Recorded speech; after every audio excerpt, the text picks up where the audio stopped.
हाँ, so let's generalize this process to n dimensions, जो कि हमने देख लिया 2 डायमेंशंस के अंदर, लेकिन it's true for Okay. Any number of dimensions. तो अगर मुझे एक वेक्टर गिवन है, लेट्स से मेरा जो वेक्टर है वो ई बेसिस में मुझे इस तरह का वेक्टर गिवन है, वो है a1 e1 a2 e2 till an en, और this is given in standard basis।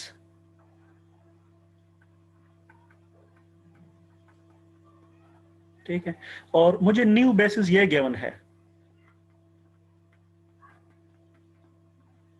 New basis का जो सेट है वो ये है v1, और जरूरी नहीं है कि ये बेसिस आर तो नॉर्मल हो, बस सिर्फ ये लीनियरली इंडिपेंडेंट हो जो बेसिस के लिए रिक्वायर्ड है। तो मुझे n नए बेसिस वेक्टर ये गिवन है, और मुझे पूछा जा रहा है कि इसी वेक्टर को जो स्टैंडर्ड बेसिस में गिवन है, इसी वेक्टर को नए बेसिस में लिख लो, v बेसिस में। तो v बेसिस में ये वेक्टर इस तरह से हो जाएगा,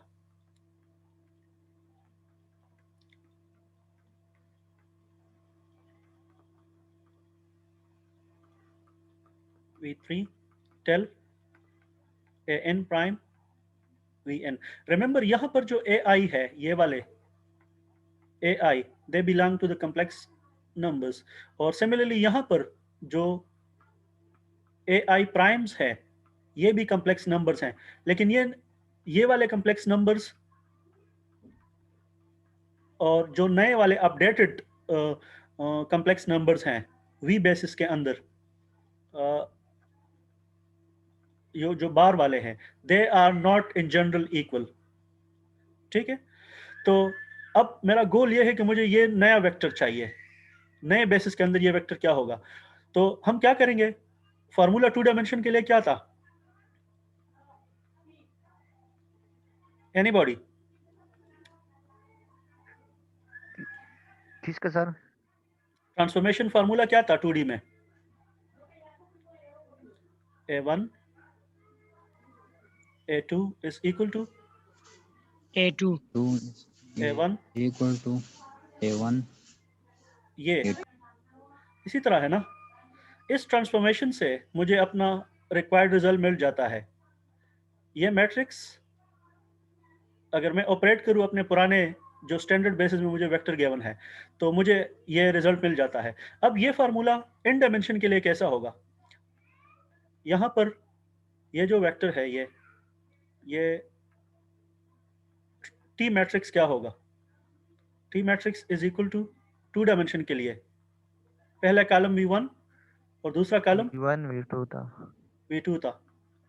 अब इन डायमेंशन के लिए ये क्या होगा, v2 इन V2. डायमेंशंस ये प्रोसेस किस तरह हो जाएगा, एग्जैक्टली यही रिजल्ट रहेगा। अब टू vn हो जाएगा। गुड, ये हो जाएगा a1 a2 टिल an, और मुझे जो नया वेक्टर मिलेगा वो भी N. हाँ a1 bar a2 bar and till an बार। तो ये, और यहाँ पर मैट्रिक्स किस तरह से होगा, A2 bar. यहाँ up पर to मैट्रिक्स किस तरह N से bar. होगा, इधर का मैट्रिक्स कैसे होगा, पहला कॉलम होगा v1 v2 up to v1 को vn। मैं यहाँ पर कॉलम V2 पहले में up रख to लूंगा, Vn. v2 को मैं इधर इसी कॉलम में रख लूंगा, v3 को मैं इसी कॉलम में रख लूंगा जो नए बेसिस मुझे गिवन है, एंड सो ऑन vn को मैं आखिर में इधर प्लेस कर लूंगा। तो मुझे ये मैट्रिक्स भी मिल जाएगा। और फिर इस केस में हम क्या करते थे, इधर से स्टेप क्या होता है, यहाँ पर इनवर्स फाइंड इसका करना है। इन्वर्स फाइंड करना था। एग्जैक्टली यही स्टेप मुझे यहाँ पर भी करना पड़ेगा, मुझे इनवर्स फाइंड करना पड़ेगा। अब यहाँ पर एक पॉइंट नोट कर लें कि 2 डायमेंशन के अंदर इनवर्स फाइंड करना आसान है, बेशक आपका मैट्रिक्स किसी भी तरह का हो, this is easy in 2D। लेकिन हायर डायमेंशंस के अंदर ये चीज़ मुश्किल हो जाती है। ये निकालना, इनवर्स निकालना इन हायर डायमेंशन मुश्किल हो जाता है। बट अगर ये बेसिस जो मुझे नए वाले बेसिस गिवन है, ये बेसिस, अगर मुझे ये नए बेसिस का जो सेट गिवन है, if this basis is orthogonal,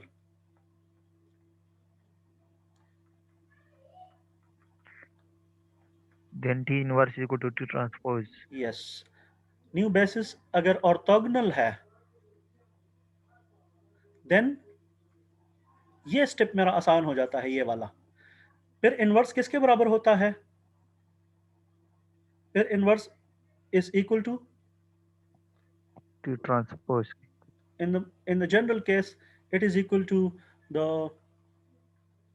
transpose कह ले, या आप इसको कॉम्प्लेक्स कंजुगेट, अगर मोस्ट जनरल केस की बात करें, then inverse is equal to complex conjugate के बराबर होता है। और ये किसके लिए है? This is for unitary matrices, Orthogonal basis are ठीक है? unitary matrices. क्योंकि अगर मैंने यहाँ पर मैंने क्लेम किया हुआ है ना, यहाँ पर मैंने क्लेम किया है कि ये जो कोफिशिएंट्स हैं, ये वाले या ये वाले, ये क्या कौन से किस फील्ड से बिलोंग करते हैं? ये कॉम्प्लेक्स फील्ड के मेंबर्स हैं। Complex. तो फिर कॉम्प्लेक्स ऑर्थोगोनल वेक्टर्स का जो, अगर आप उन कॉम्प्लेक्स ऑर्थोगोनल वेक्टर्स को यहाँ पर रखते हैं, तो ये जो मैट्रिक्स बनेगा, ये वाला, ये किस तरह का मैट्रिक्स बनेगा? Unitary matrix. ये बनेगा यूनिटरी मैट्रिक्स। और यूनिटरी मैट्रिक्स का जो ट्रांसपोज होता है, जो इनवर्स होता है, वो आप आराम से फाइंड कर सकते हैं, ठीक है? सो फॉर यूनिटरी मैट्रिसेस ये चीज़ आसान हो जाती है। सो अब हम प्रॉब्लम करेंगे इस प्रोसेस को समझने के लिए। सो ये यहाँ पर मैं नोट लिखता हूँ, इफ टी मैट्रिक्स, जो हम चेंज ऑफ बेसिस से जो मैट्रिक्स बनाते हैं, if T is unitary, then unitary, या अगर रियल वेक्टर स्पेसेस की बात हो रही है तो ऑर्थोगोनल भी साथ लिख ले, then T inverse is equal to, और इससे हमारा चेंज ऑफ बेसिस का जो इक्वेशन है वो बहुत ज़्यादा सिंप्लीफाई हो जाता है, ये वाला। क्योंकि टी मैट्रिक्स तो हम बहुत आराम से कंस्ट्रक्ट कर लेते हैं ये, लेकिन फिर उसका इन्वर्स हमें यहाँ पर फार्मूले में चाहिए होता है।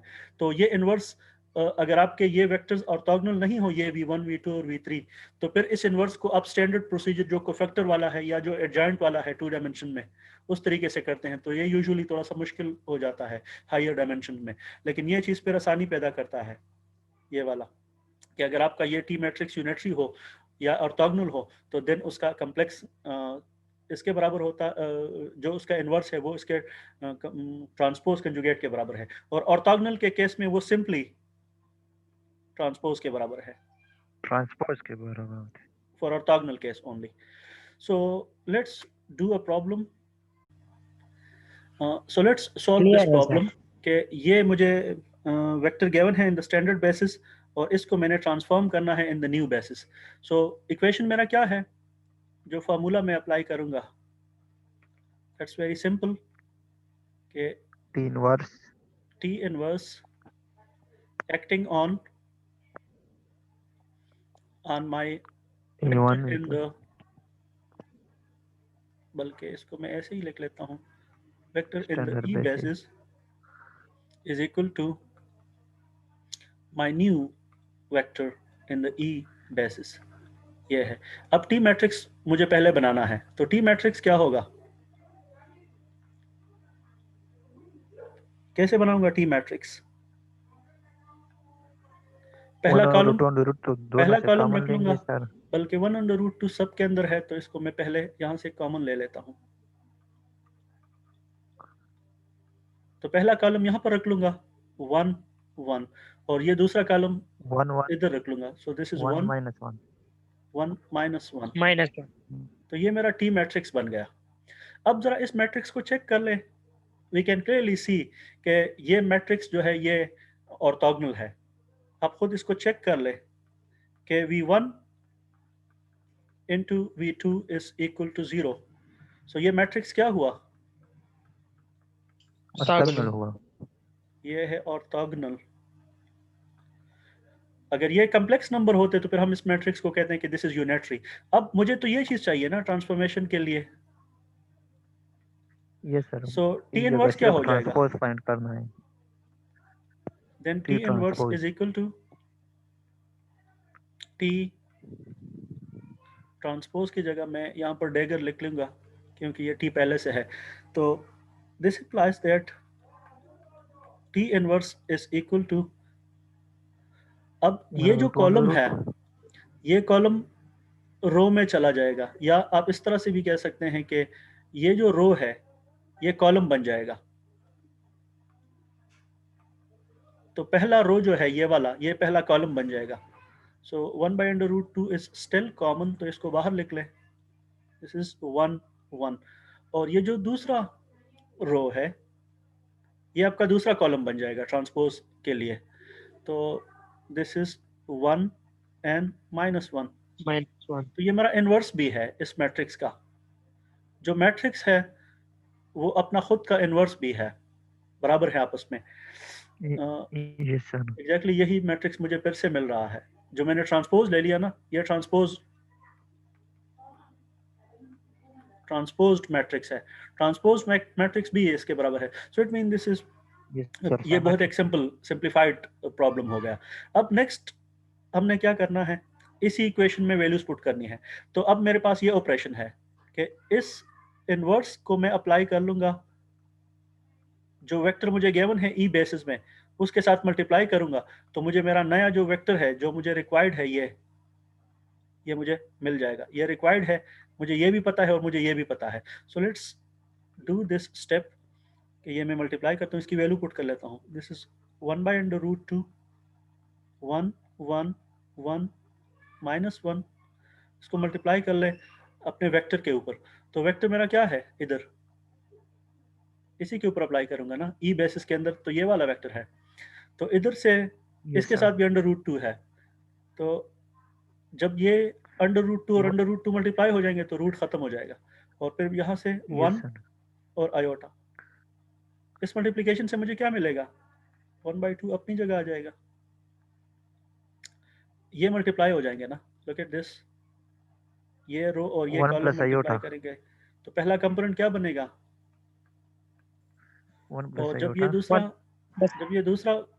और दूसरा, so this is 1 -.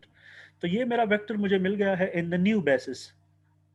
This is vector in the, यहाँ पर मैं इसको लिख लेता हूँ कि this is the vector in the V basis.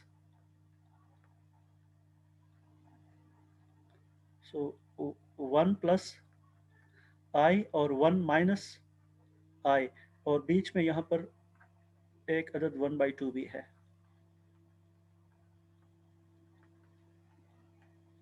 तो this is my vector in the new basis. तो now you can clearly see कि इस वेक्टर के कंपोनेंट्स चेंज हो गए।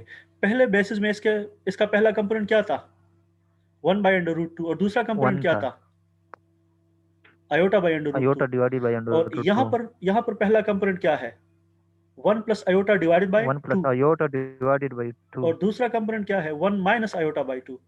ठीक है। अब एक चीज आपने इस ट्रांसफॉर्मेशन के लिए खुद वेरीफाई करनी है कि, और वो ये है कि आप खुद इस चीज को जरा देख ले। इस ट्रांसफॉर्मेशन से ये चीज नोट कर ले, again this is for quantum mechanics. Change of basis जो है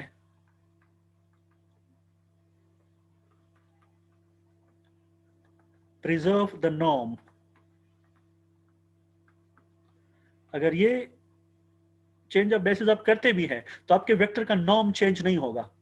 पहले कोऑर्डिनेट सिस्टम के अंदर वेक्टर का जो नॉर्म है और दूसरे कोऑर्डिनेट सिस्टम में या दूसरे बेसिस में वेक्टर का जो नॉर्म होगा, they will still be the same. So preserve the norm, या यहां पर आप लिख सकते हैं कि चेंज ऑफ बेसिस से प्रोबेबिलिटी स्टिल कंजर्व रहती है। Change of basis conserve probability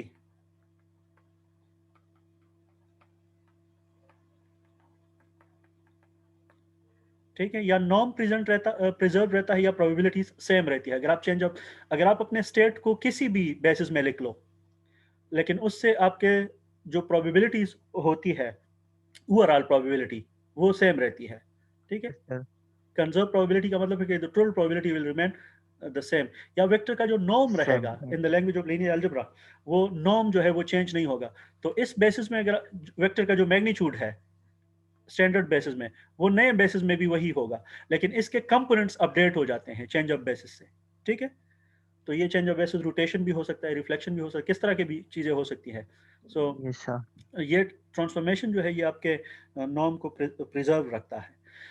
थोड़ा सा लास्ट पॉइंट में, ये तो क्वांटम मैकेनिक्स के हवाले से था कि आप किसी भी स्टेट को अपने मर्जी के बेसिस में लिख सकते हैं, और सिमिलरली आप मैट्रिसेस को भी, अब मैट्रिसेस के भी बेसिस होते हैं। फॉर एग्जांपल 2x2 मैट्रिसेस जो हैं, 2x2 मैट्रिसेस के लिए स्टैंडर्ड बेसिस ये हैं, ये 10 ये आपके 2x2 मैट्रिसेस के बेसिस सर हैं। 01। किसी भी 2x2 मैट्रिक्स को आप इस बेसिस में लिख सकते हैं, लेकिन अगर इसके अलावा आप अपने मैट्रिक्स को किसी दूसरे बेसिस में लिख लें तो वो भी पॉसिबल है। सही है, तो ये मैट्रिसेस के लिए भी इस तरह का आप चेंज ऑफ बेसिस कर सकते हैं। लास्ट पॉइंट जो है वो Yes, थोड़ा सा sir. मैं कनेक्ट कर लूँ इन quantum mechanics and special relativity.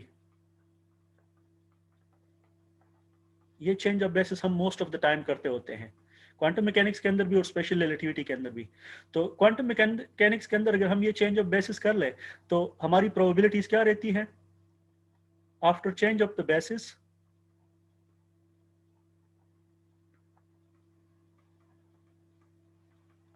Probabilities reserve रहती हैं। आर कंजर्व्ड, या Remain preserved. norm does not change after change of basis। Similarly special relativity के अंदर क्या होता है? स्पेशल रिलेटिविटी में आपके पास दो तरह के फ्रेम्स होते हैं, रेस्ट फ्रेम और moving frame. Suppose this is S frame जो कि रेस्ट में है, और दूसरा फ्रेम आपके पास मूवेबल फ्रेम हो सकता है, इस बार फ्रेम। अब इन रिलेटिविटी के अंदर आप इन कोऑर्डिनेट सिस्टम के अंदर इवेंट्स ऑब्जर्व करते हैं। यहाँ पर सपोज एक इवेंट हो रहा है जिसको एक ऑब्जर्वर यहाँ से देख रहा है, दूसरा ऑब्जर्वर मोशन में है जो इसी इवेंट को ऑब्जर्व कर रहा है। तो स्पेशल रिलेटिविटी के अंदर इन दोनों के कंपोनेंट्स तो डिफरेंट होंगे इन कोऑर्डिनेट सिस्टम के अंदर। जो यहाँ पर ट्रांसफॉर्मेशन यूज होती है इस इन कोऑर्डिनेट सिस्टम में, उनको कहा जाता है लॉरेंट्ज Sir, sir, that the sound is transformation. ठीक है, यहाँ पर जो ट्रांसफॉर्मेशन यूज होती है दैट्स लॉरेंट्ज ट्रांसफॉर्मेशन। और लॉरेंट्ज ट्रांसफॉर्मेशन के बाद आपके पास जो लॉज ऑफ फिजिक्स हैं वो दोनों कोऑर्डिनेट सिस्टम में सेम होते हैं। Laws of physics are the same. yes, sir, means invariant. Yes, in both frames.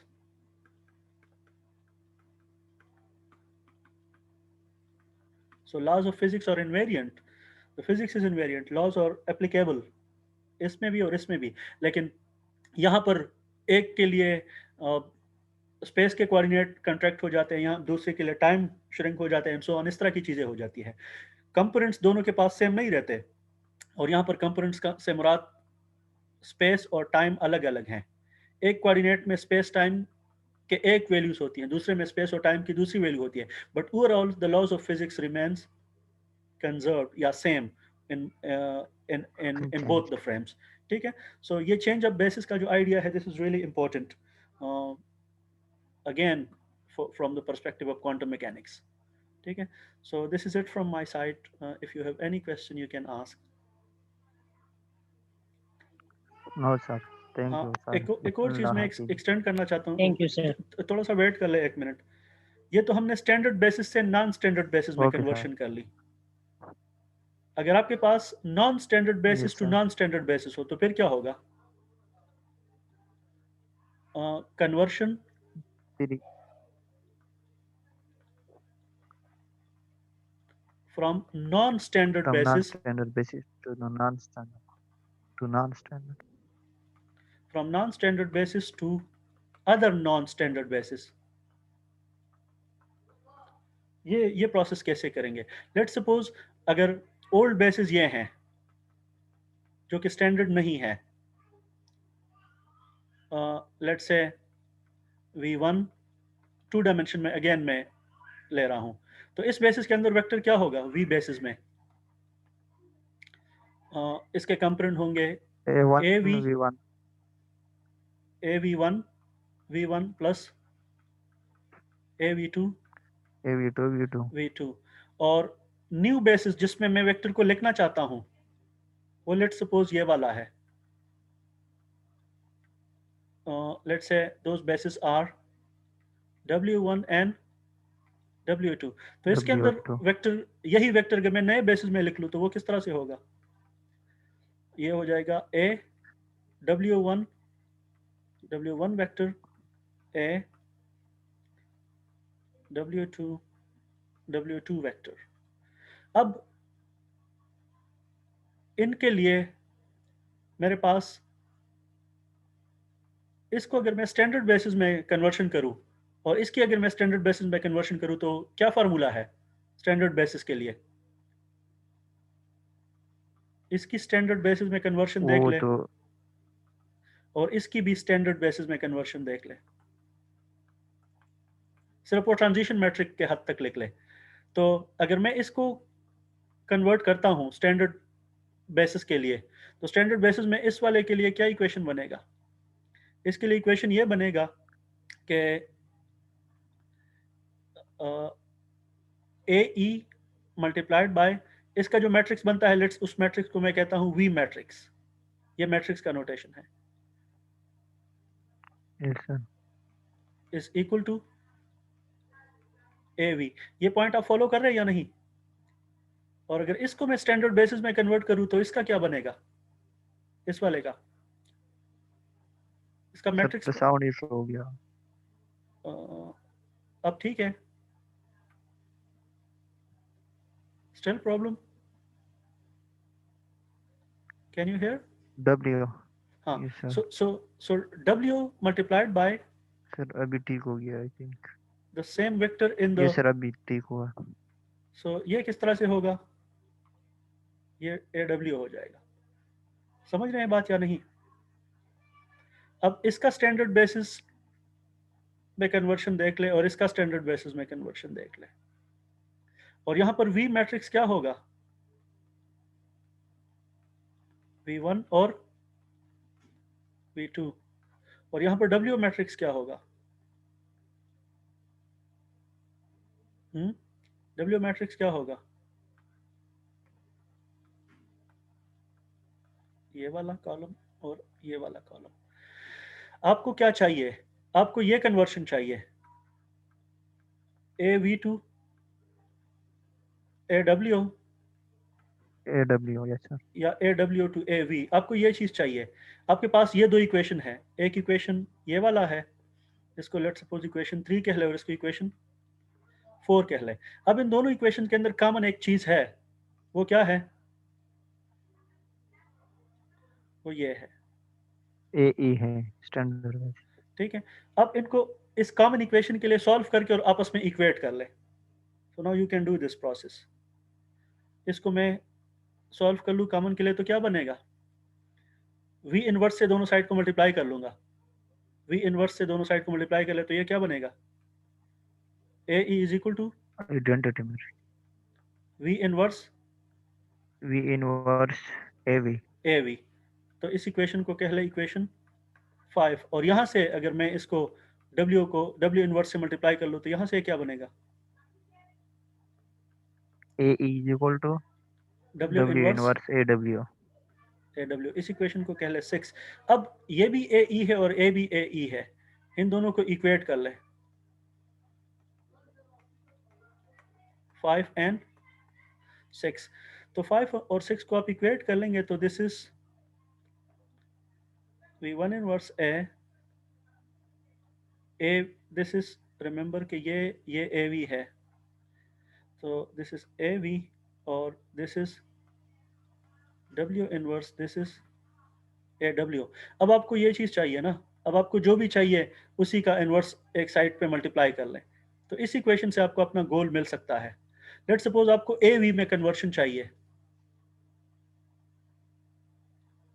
इसको आप कन्वर्ट करना चाहते हैं इस वाले में, तो आप W से दोनों साइड्स को मल्टीप्लाई कर लें, जो भी आपको रिक्वायर्ड होगा। लेट सपोज मुझे ये रिक्वायर्ड है, ये वाला मुझे AV चाहिए, तो मैं क्या करूंगा, मैं दोनों साइड्स मल्टीप्लाई कर लूंगा, V दोनों V साइड में से मल्टीप्लाई करूंगा V से, फ्रॉम द लेफ्ट यहाँ पर आ जाएगा AV और यहाँ पर क्या आ जाएगा V W इनवर्स AW। तो यहाँ से मुझे आइडेंटिटी मिल जाएगी और इधर जो है AV भी रह जाएगा। AV मुझे एज अ सब्जेक्ट मिल जाएगा। So this is V W inverse AW। AW। So this is for the change of basis in non-standard, from one non-standard coordinate system to the other non-standard coordinate system. But we do not encounter these type of problems frequently. Mostly हमारे पास जो problems होते हैं वो हम standard basis से किसी non standard basis में करते हैं। लेकिन अगर आपको इस तरह का प्रॉब्लम करना भी पड़े, so this is the procedure. सिर्फ आपको ये एक एक्स्ट्रा स्टेप करना पड़ेगा उसके अंदर, ठीक है। So now if you have any question we can discuss that. Yes sir। कोई क्वेश्चन है? No sir। So again let me emphasize that this is very very important for quantum mechanics. ये change of basis वाला जो discussion है ना, this is extremely important from the perspective of quantum mechanics. So with this we are done with this linear algebra, yeah, with the linear vector spaces part. Thank you.